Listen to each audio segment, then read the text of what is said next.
Le grand angle, c'est pour moi les optiques photo et vidéo les plus difficiles à utiliser. Alors oui, ça a ce côté dramatique, ce côté grand espace. Tu peux filmer en intérieur dans des pièces relativement petites et donner cette impression, voilà, d'espace. Mais c'est aussi quelque chose d'hyper difficile parce que justement, comme tu as un grand cadre, il faut le remplir avec des choses intéressantes et la composition en grand angle peut devenir très vite compliquée.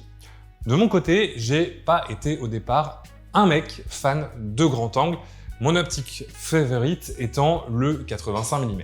Mais très récemment, je me suis intéressé à justement travailler plus en grand angle pour donner ce côté théâtral, ce côté un petit peu dramatique que on peut avoir uniquement avec des optiques grand angle.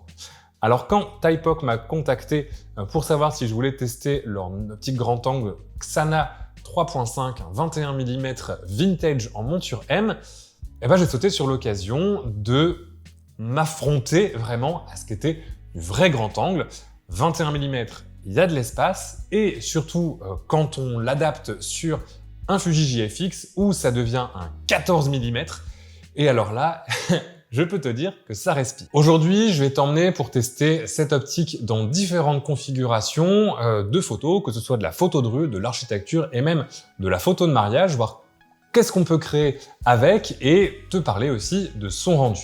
Pour te présenter très rapidement l'optique et la marque, Typeok, c'est un fabricant d'optique chinois qui s'est spécialisé ces dernières années dans des optiques en monture M et des optiques avec un rendu un petit peu vintage. J'avais testé le Typeok Eureka F2 il y a quelques années en vidéo et franchement, ça avait été une de mes optiques préférées que je regrette encore aujourd'hui d'avoir dû leur retourner parce que ça n'était qu'un prêt. Le 21 mm ici, j'ai l'occasion de le garder, donc il va avoir une place dans mon kit importante pendant les prochains mois parce que j'ai l'intention d'en faire mon grand angle, mon seul grand angle de ma collection. Donc on va pouvoir le tester dans plein de configurations différentes. Ce qui est intéressant avec cette optique en termes de rendu, tu vois, c'est elle qui me filme en ce moment avant qu'on parte faire des photos, c'est qu'elle essaie d'émuler un petit peu le rendu des optiques vintage type Canon FD. Et ça, elle le fait avec un filtre Gold Mist, donc c'est un filtre qui va créer un effet un petit peu de diffusion dorée de la lumière, qui est directement intégré sur la lentille pour donner ce côté un petit peu chaud, un petit peu vintage, cette diffusion qu'on retrouve sur les optiques anciennes. C'est aussi ce que j'aime avec ce type d'optique, c'est qu'on n'est pas sur un grand angle uniquement classique, mais il y a un petit twist au niveau du rendu. C'est ce qui me fait aimer et suivre vraiment le travail que fait Typeok par rapport à ces différentes optiques. Il y a la gamme Chimera que j'aimerais aussi tester à l'occasion, une gamme un petit peu plus moderne. Là, on est sur du vrai vintage. Les photos que je vais te montrer vont être prises globalement au GFX et peut-être aussi au X-T3 si mon adaptateur arrive à temps. Je te l'ai dit, le Typeok, c'est une monture M, mais il y a plein d'adaptateurs pour l'adapter sur tous les systèmes. Et si à la fin de cette vidéo, tu es convaincu par l'optique, il y aura un lien affilié d'achat pour te le procurer dans la description. Assez parlé, on va parler maintenant photo, on va sortir et on va aller voir ce que cette optique a dans le ventre. C'est parti!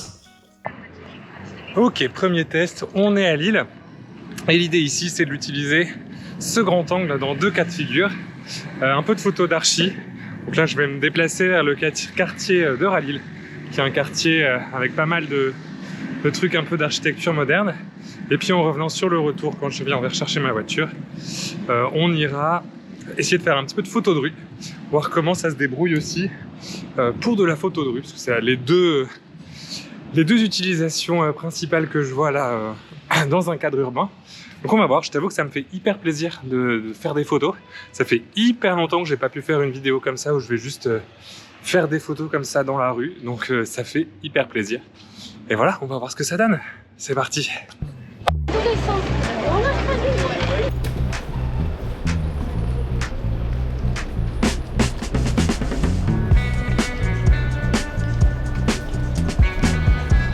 Honnêtement, c'est pas évident de composer avec. Franchement, j'espère que je vais bien y arriver parce que c'est pas facile.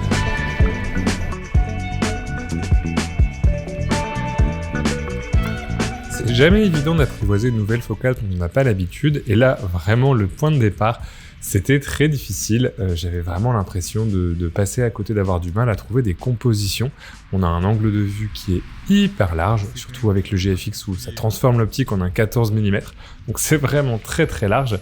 Et au départ, les photos que j'ai faites sont bien, mais elles sont pas hyper inspirées, je trouve. J'ai ensuite essayé de commencer vraiment à plus porter attention aux lignes de l'environnement, à la géométrie des lieux. C'est un lieu que je connais très bien, que je photographie souvent. Donc c'était aussi un peu plus facile, mais le fait de le découvrir au travers une nouvelle focale, c'est toujours intéressant.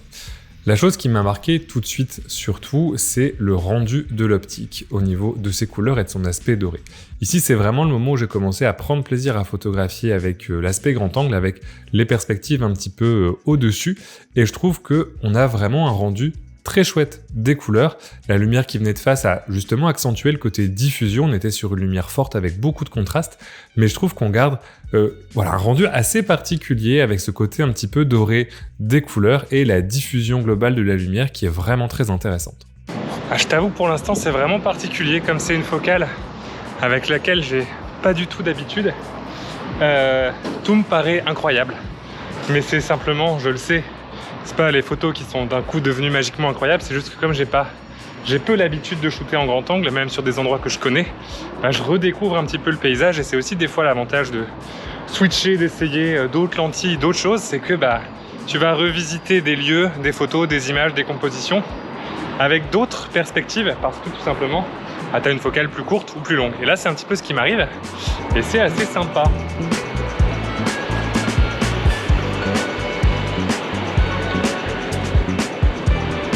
J'ai vu une photo là, juste au passage, mais c'est assez cool. Mais je sais que le tri va être peut-être un petit peu plus difficile parce que je vais avoir ce biais de ok, c'est génial parce que c'est nouveau, et qu'en fait les photos sont pas forcément hyper intéressantes au-delà de ça. J'essaie quand même de créer des trucs qui vont être cool, quoi. Mais là c'est vrai que tout me paraît giga impressionnant, même des trucs banals, juste parce que c'est l'effet waouh du grand angle. C'est une vue grand classique de l'île. Ici, ça marche plutôt bien.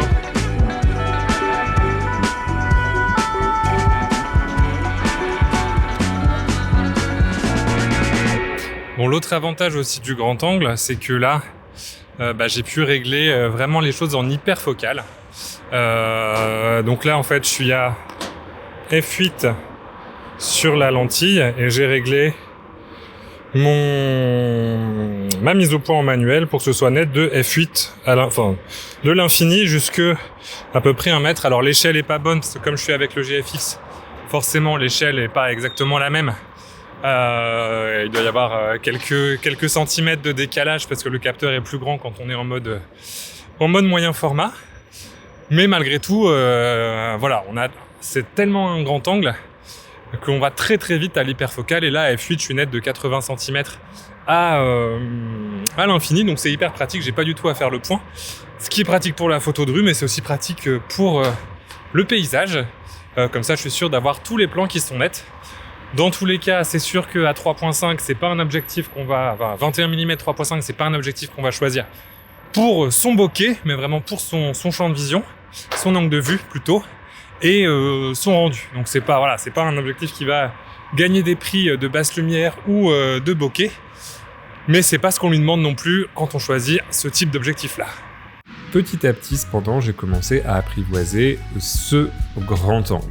En fait, j'ai compris qu'il fallait vraiment essayer de réfléchir à chaque élément qui va rentrer dans le cadre et pas hésiter à découper le cadre avec des ombres et avec des lignes, comme je l'ai fait ici, où les formes géométriques et la lumière aident à découper un petit peu l'image.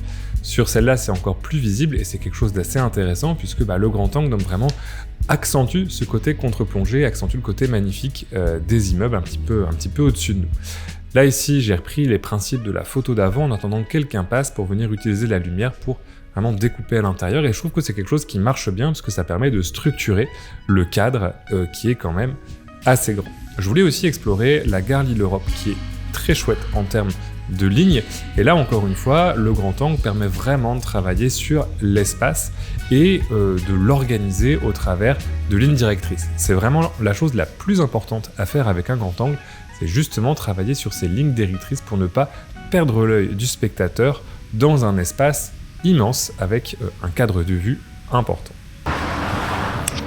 Ah, ici, c'est un endroit que je trouve hyper sympa parce qu'on a des belles vues d'en dessous. Il y a vraiment des côtés hyper graphiques. Bon, là, il n'y a pas grand monde parce qu'il fait super chaud. Mais je vais essayer de traîner pareil un petit peu, voir s'il y a des choses sympas à faire avec le grand angle et jouer avec l'architecture. Ce que je suis vraiment impressionné, c'est la quantité de choses que ça permet de mettre dans l'environnement. C'est assez dingue et vraiment très chouette. Ouais, pour l'instant, je suis vraiment dans la découverte et c'est plutôt vraiment cool. Ok, sur la partie architecture, c'est plutôt pas mal. Bon, alors là, moi, je mets toujours un petit peu d'humain dans mon architecture.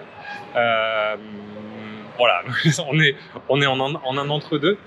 Mais je trouve que ça marche plutôt pas mal. Le fait d'avoir vraiment cette profondeur de champ hyper étendue, c'est super chouette parce qu'on n'a vraiment pas besoin de faire le point, etc. Et sur une optique manuelle comme ça, sur du moyen format en plus, c'est quand même appréciable. En tout cas, j'espère. Ça m'a l'air net sur le dos de l'appareil. J'espère que je vais pas rentrer et me rendre compte que tout est un peu flou. Mais normalement, ça devrait être bon. Avec f8 en général, à cette distance focale-là, tout est très net, même sur du moyen format. Maintenant, on va essayer d'aller faire un petit peu de photos de rue plus classique. Mais là, ce que je remarque déjà, c'est que sur la composition, c'est vraiment particulier parce qu'on peut mettre beaucoup de choses dans le cadre. Il faut faire peut-être plus attention à ce qu'on compose aussi. Là, j'ai que le dos de l'appareil, mais je verrai bien sur les images que j'ai retenues sur la fin, voir comment je les ai retouchées, sachant qu'en moyen format, il y a quand même un gros vignettage. Donc c'est à prendre en compte aussi. Je verrai comment je le corrige, mais là, je le vois sur le dos de l'appareil photo. Voilà. Quand on l'utilise en mode moyen format, il y a quand même beaucoup de vignage. En réduisant en plein format, ça se réduit, mais c'est quand même un objectif qui vignette un petit peu, ce qui est pas dérangeant étant donné son positionnement un petit peu vintage, mais c'est à savoir aussi. En photo de rue, garder un cadre, c'est encore plus compliqué. Alors j'ai essayé d'avoir des éléments dans mes photos pour diriger le regard, que ce soit de la couleur comme là sur le manteau rose, ou des lignes directrices. Un des avantages qu'on a malgré tout avec un objectif comme ça, c'est qu'on n'a vraiment pas besoin de faire le point. J'ai vraiment travaillé quasiment tout le temps en hyperfocale voilà, en étant à f8 et en ayant comme ça une mise au point qui est vraiment large, ce qui permettait de travailler très rapidement. Le grand angle, ça donne quand même un aspect un peu dramatique aux choses. Alors des fois, il faut effectivement se rapprocher un petit peu plus pour vraiment pas perdre ton spectateur dans le cadre. Ici, la couleur, elle aide à diriger le regard. Ici, l'avant-plan prend un petit peu beaucoup de place. Mais ça donne aussi des effets assez dramatiques dans l'architecture et dans la photo, puisque là, on va pouvoir augmenter la taille du bâtiment par la déformation du grand angle. J'ai continué de travailler comme ça dans différentes prises de vue. Alors, je sais pas si c'est vraiment de la photo de rue, mais voilà, plutôt de la photo urbaine, on va dire, entre photo de rue et paysage urbain. Et c'était un excellent exercice. C'était intéressant aussi de pouvoir faire ça avec le GFX, que c'est pas un appareil photo qu'on imagine fait pour la photo de rue habituellement, mais appairé avec une optique de ce type-là, franchement, c'était assez confortable, et le fait d'avoir 100 mégapixels ensuite, ça permet de recadrer quand même pas mal les photos. Je l'ai assez peu fait parce que je voulais quand même te donner l'impression globale de ce qu'était l'objectif, mais ça peut toujours être intéressant, ça peut toujours être une arme que tu as dans ton sac quand tu as un appareil photo comme ça, haute résolution. Cependant, avec cet objectif, on a vraiment le look photo de rue un peu classique au très grand angle qu'il est difficile d'avoir avec un autre type d'objectif, et ça c'était quelque chose que j'avais jamais expérimenté parce que j'ai jamais eu ce type d'objectif avec moi, et c'était intéressant d'en faire l'expérience sur cette petite sortie. Pour m'amuser, j'ai aussi testé des recadrages un peu plus originaux, notamment le format X-Pan sur ces deux images, où je trouve que ça fonctionne très bien associé avec ce grand angle. Le gros point fort de l'objectif, cependant pour moi, ça reste son rendu des couleurs et sa diffusion. On a un petit flair quand on est en plein soleil qui donne vraiment ce rendu un petit peu vintage qui est très agréable, des couleurs qui sont assez pop avec une touche dorée qui sont vraiment top et assez différente de ce qu'on peut retrouver chez une optique avec une formule plus moderne. Et toutes ces bonnes impressions ont été confirmées lorsque j'ai emmené l'objectif avec moi en mariage adapté sur le GFX. Pas un problème que ce soit tout manuel parce que j'ai encore une fois beaucoup travaillé en hyperfocal, mais c'était une des premières fois où j'avais un si grand angle en mariage. Habituellement, je travaille pas énormément en grand angle et ça m'a ouvert énormément de possibilités créatives. Surtout couplé aux 100 mégapixels du GFX où on a quand même une grosse capacité de recadrage et j'ai énormément aimé le rendu des photos. Alors effectivement, on n'est pas sur une optique qui va être hyper sharp, qui va être précise, technique, etc.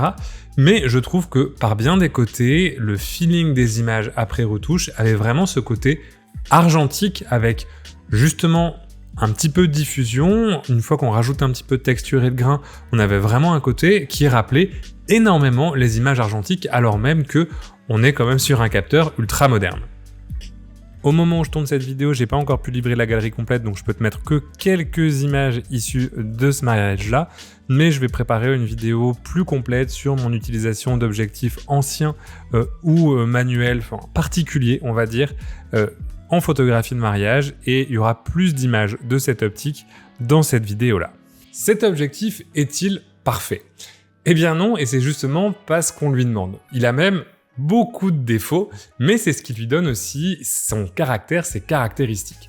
Et c'est ça que j'aime aussi dans l'approche de Typeok avec ses séries un petit peu anciennes inspirées d'optiques vintage, comme c'était le cas avec le Eureka, c'est que c'est une proposition un petit peu différente, puisque aujourd'hui, de bonnes optiques nettes de bord à bord sans vignettage, tous les fabricants en font. C'est un peu la partie facile de l'optique aujourd'hui, même si c'est extrêmement compliqué à faire. Aujourd'hui, énormément de fabricants proposent des optiques qui optiquement sont parfaites. Mais on perd petit à petit toute cette gamme d'optiques un petit peu originales, qui ne sont pas parfaites, qui vont présenter des défauts et des caractères particuliers qui leur donnent une forme de personnalité. Ici, c'est une optique qui présente un vignettage assez marqué, même en mode plein format, même sans être sur un moyen format. C'est une optique qui présente une netteté qui n'est pas parfaite de bord à bord, et même si elle est très satisfaisante, là sur les 100 mégapixels du GFX, il n'y a aucun problème. Mais on est quand même moins net que les optiques natives de chez Fuji, les optiques prévues pour le système. C'est pas une optique qui va avoir une définition optique parfaite. C'est une optique qui présente une légère diffusion de la lumière, qui a un flair un petit peu particulier quand on travaille à contre-jour. Et ce flair n'est pas aussi bien corrigé que sur des optiques modernes. Mais toutes ces caractéristiques, c'est aussi ce qui lui donne une forme de personnalité, une forme de différence.